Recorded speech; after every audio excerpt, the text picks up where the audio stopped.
Oi, gente, então vamos fazer essa aula para fechar o livro de vocês e fechar o capítulo 3 dos novos povos, né, que a gente já tinha falado, que a gente estava falando nas últimas aulas.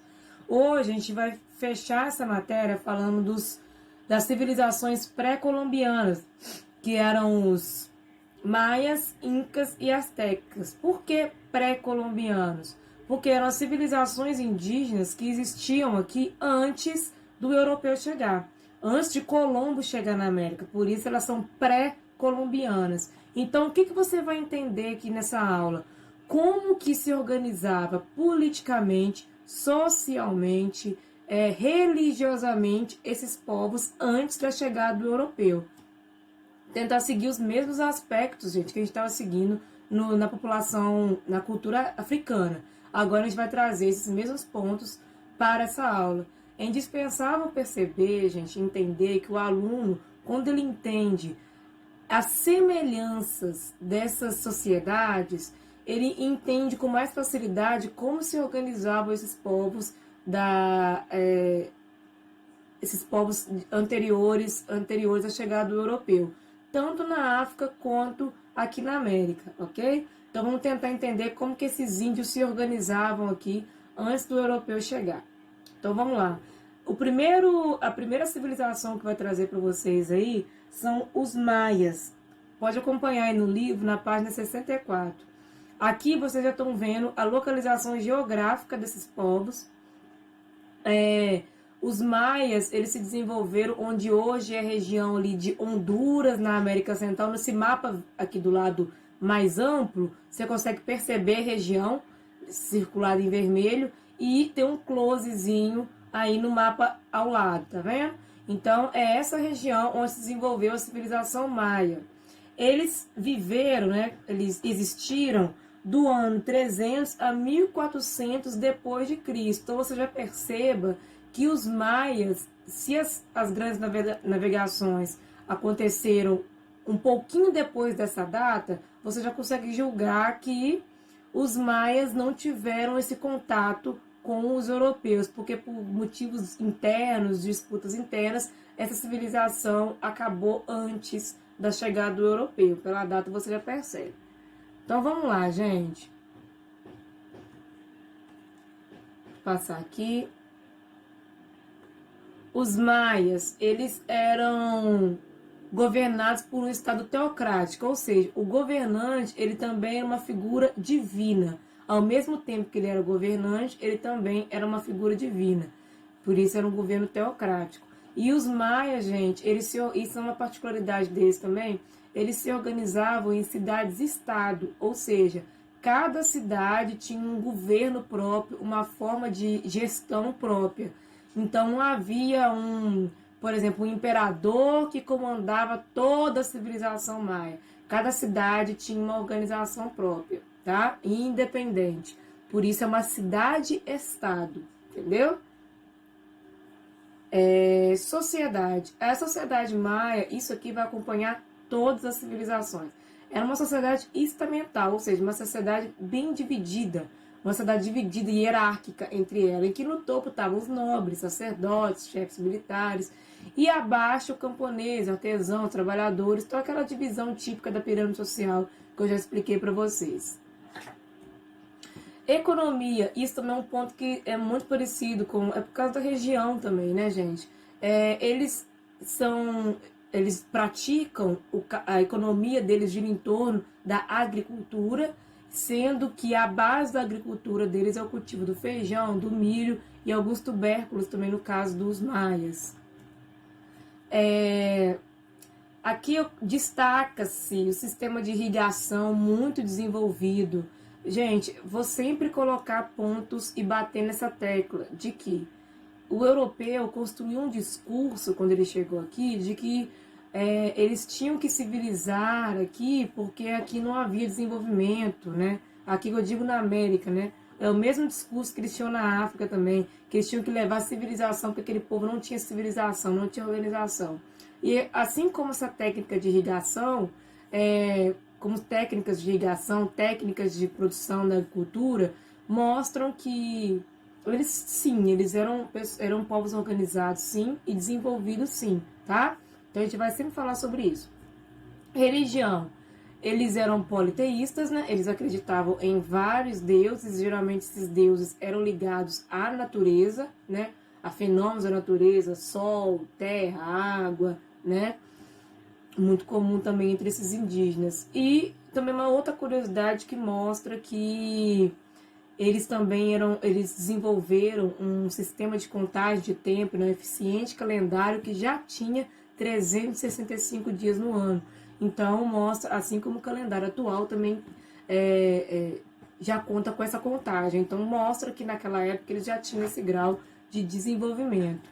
Outra curiosidade, eles desenvolveram aquela escrita através de símbolos, né? Como vocês podem ver aí, não aquela escrita alfabética, mas através de símbolos, tá vendo? Como mostra, não sei se vocês estão conseguindo ver aqui na imagem. E no quesito arquitetura, esses indígenas se superam mesmo, porque são lindas as construções piramidais que eles faziam. E os maias também faziam esse tipo de construção, essa arquitetura em forma de pirâmide, né? Geralmente essas pirâmides ocupavam templos religiosos, onde eles faziam os seus rituais religiosos. Então vamos lá, o próximo do livro de vocês aí são os astecas, a partir da página 66. Vamos voltar lá, asteca.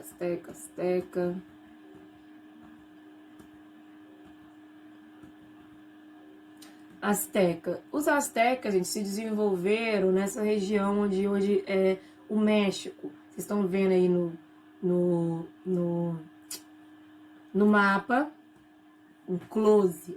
A capital asteca chamava Tenochtitlan. Ô, gente, olha que interessante esse lugar. No livro de vocês deve ter alguma imagem também. Não vai ter não, mas como era organizado, como era bem feito, como era bem construída Tenochtitlan. Era um grande centro, gente. Eles eram mais de 12, entre incas e astecas, eram milhões de índios governados nesses impérios. Então, eram sociedades muito organizadas, e vendo a capital aí, você consegue perceber como que eram organizadas as grandes construções. Geralmente, nos grandes centros, habitavam as pessoas mais ricas, né, mais poderosas. Mas vou continuar. Falando, então, emendando sobre a sociedade asteca também é uma sociedade estamental, ou seja, uma sociedade dividida. Quem estava no topo? O imperador, sacerdotes, chefes militares. Quem estava ali no meio da pirâmide? Camponeses, artesãos, trabalhadores urbanos. E na base é um ponto interessante, mostrando que haviam pessoas que trabalhavam, né, em regime compulsório, né, por mando do imperador asteca, construindo as grandes construções públicas, como estradas, templos, pirâmides, canais de irrigação. Então, uma espécie de servidão, né, um trabalho compulsório que acontecia então na sociedade asteca. Então, essa é a pirâmide social. Então, essa desigualdade, essa sociedade totalmente dividida é comum entre essas civilizações até agora que a gente está percebendo. Gente, isso aqui é uma coisa muito interessante, que são as técnicas agrícolas desenvolvidas pelos astecas. Como a região lá era uma região de lagos, cercada por muita água, eles faziam essas chinampas, que são o quê? São como fossem canteiros, onde eles produziam os produtos agrícolas acima da água. E esses canteiros ficavam presos, né, através de raízes de plantas. Então, olha, como que eu posso falar que esse povo não era desenvolvido? Como que eu posso falar isso? A gente não pode dizer isso. Porque isso mostra justamente o contrário, mostra o ser humano se adaptando ao meio para sobreviver, para obter produtos, para obter alimento, né? Muito bacana. O livro de vocês também traz aí a imagem das chinampas. E o que eles produziam na agricultura? Eles produziam milho, já falei, pimenta, alguns tubérculos também, tomate e o cacau.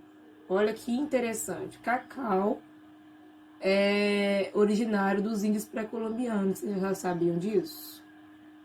O que seria de nós hoje sem o cacau? O cacau mesmo, né, gente?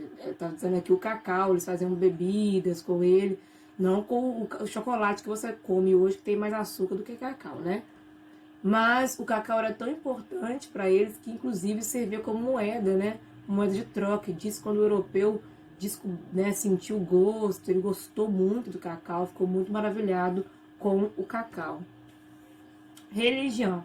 Eles eram politeístas, né? E os deuses deles também tinham a ver com elementos da natureza, e inclusive a deusa maior deles era sempre representada como uma serpente. Isso tem a ver com o mito de fundação dos astecas. Isso não muda, então. Ainda falando sobre cultura, agora falando sobre cultura, aliás, eles desenvolveram um calendário lunar e solar, muito importante. É engraçado perceber isso, é interessante perceber como que o ser humano tem essa necessidade de contar o tempo, né, gente? Isso é uma ligação que a gente tem com a nossa atualidade, né? A gente tem a necessidade de sempre estar contando o tempo, medindo os anos e a passagem, observando a passagem do tempo, e essas civilizações pré-colombianas mostram isso. Além disso, também mostra que há também escrita cuneiforme, escrita através de símbolos, né, que os astecas desenvolveram. E a arquitetura, para fechar aqui, como eu falei já anteriormente, grandes rituais religiosos, cultos religiosos, sacrifícios, inclusive humanos, né, aconteciam nessas pirâmides construídas pelos astecas e que estavam em grandes centros e eram muito comum esse tipo de construção entre eles, grandes construções, e esses rituais impactaram muito o europeu, né, que quando chegou percebeu que havia os sacrifícios humanos e acharam aquilo uma barbárie, né? Depois eles vieram, mataram todos os índios, mas para eles isso foi normal, né? Isso aí foi normal. Agora, os índios fazerem sacrifício humano foi uma barbárie. Então, isso também é um ponto que a gente destaca da civilização asteca, ok? Agora, próximo para falar no livro de vocês aí são os Incas. Os Incas se desenvolveram aqui bem pertinho da gente, né? Bem, vocês estão vendo no mapa aí na América do Sul, onde hoje é a região do Peru, Bolívia, Chile, Equador. É uma região de cordilheira, Cordilheira dos Andes, uma região muito montanhosa, né, de clima bem ameno. A cidade sagrada, a capital deles era Cusco, né? A gente vai falar um pouco sobre isso depois. Sociedade também é uma sociedade estratificada, ou seja, dividida, em que no topo também estava o imperador, o Sapa Inca, que era o imperador deles, que era o próprio Deus, essa ligação mais uma vez do Deus com a figura política humana. Depois os nobres, sacerdotes, funcionários do imperador, chefes, juízes, camponeses na base junto com os artesãos. Então, gente, se você entendeu a divisão social lá no Maia até o Inca, você já sabe, né? Que isso não muda muito. Claro que tem sim suas particularidades em cada sociedade. Os indígenas não é igual. Eu falo a mesma coisa que eu também falava na questão da África. Não tem como você colocar todo mundo numa caixinha só. Eles tinham várias diferenças também entre eles, culturas e tudo mais. E é isso que a gente está vendo aqui. É muito plural a cultura deles também. A arquitetura, então eu estou mostrando um pouco para vocês aí nessas imagens, não sei se vocês estão vendo, mas que eles desenvolveram também ótimas técnicas de arquitetura. E olha que interessante, gente, aqui está mostrando uma imagem de Machu Picchu, uma cidade que foi descoberta recentemente, se você for olhar, em 1911, recente, uma cidade que estava perdida, uma cidade inca, que foi descoberta em 1911, e a partir dela pôde-se entender muito mais sobre essa cultura inca. Lugar maravilhoso, lindo, e quem foi diz que é um lugar assim que todo mundo tem que ir uma vez e perceber a energia desse lugar e perceber o grau de organização, de instrução, de sabedoria desses povos. Inclusive, desenvolvendo diversas técnicas agrícolas, ali no caso dos Incas, como eles viviam uma região de muitas montanhas, né? Eles desenvolveram essa técnica dos degraus nas montanhas para facilitar a agricultura e produziam o quê, gente? milho, feijão, como eu falei, cereais, o cacau também, a batata. Destaca muito a questão do milho, do cacau, da batata, dos tubérculos, tá bom? Na agricultura das civilizações pré-colombianas. E os incas têm uma particularidade, que é a domesticação dos animais. Eles domesticavam as lhamas, um animal muito comum daquela região, que eles poderiam usar o couro, né, usar o pelo como forma de produção também. Então, esses animais são destaque da civilização inca. A domesticação desses animais é muito comum naquela região. Religião, eles eram politeístas, também acreditavam em diversos deuses, e os deuses deles, por vezes, podiam ter formas de animais, ou seja, são deuses zoomórficos. Olha aí, eles adoravam deuses, adoravam o condor, o jaguar. Então, isso que a gente chama de zoomorfismo, quando o deus também tem a forma de um animal, tá? E para fechar aqui, ainda mostrando como que esse povo era pouquíssimo desenvolvido, sabe? Muito pouco desenvolvido. Só que não, né? Mostraria o quipó, que as meninas do grupo até explicaram muito bem. Eu vou ver se eu consigo colocar um pedacinho da explicação de vocês, que vocês fizeram no seminário aqui. Mas se eu não conseguir, o quipó é um instrumento que eles utilizavam para contabilizar, para contar. Eles davam nós nos cordões, né? Para poder contar as dezenas, as unidades, as dezenas e as centenas. E assim eles podiam fazer contagem, contabilizar números grandes, números maiores. Muito interessante também. E mostra como que o ser humano, essas civilizações, também tentavam se organizar e se tornarem, e tornar a convivência, o desenvolvimento possível, né? Então, gente, essas são as civilizações pré-colombianas. Quando o europeu chega na América e tem esse impacto com essas civilizações, gente, tudo se transforma. O indígena ele não suporta esse impacto do europeu e acaba acabando essas civilizações. É claro que assim, nessas regiões, assim como no Brasil, ainda existem esses índios, é claro que existem, mas infelizmente eles ainda vivem, como aqui no Brasil, sem a devida importância, e a cultura deles, construída ao longo desse tempo que a gente viu aqui, ainda é uma cultura pouco estudada e às vezes pouco conhecida. Então, mais uma vez, é importante conhecer para entender, tá bom? Então, eu fico por aqui por hoje. E aí a gente encerra essa matéria da prova também, tá bom?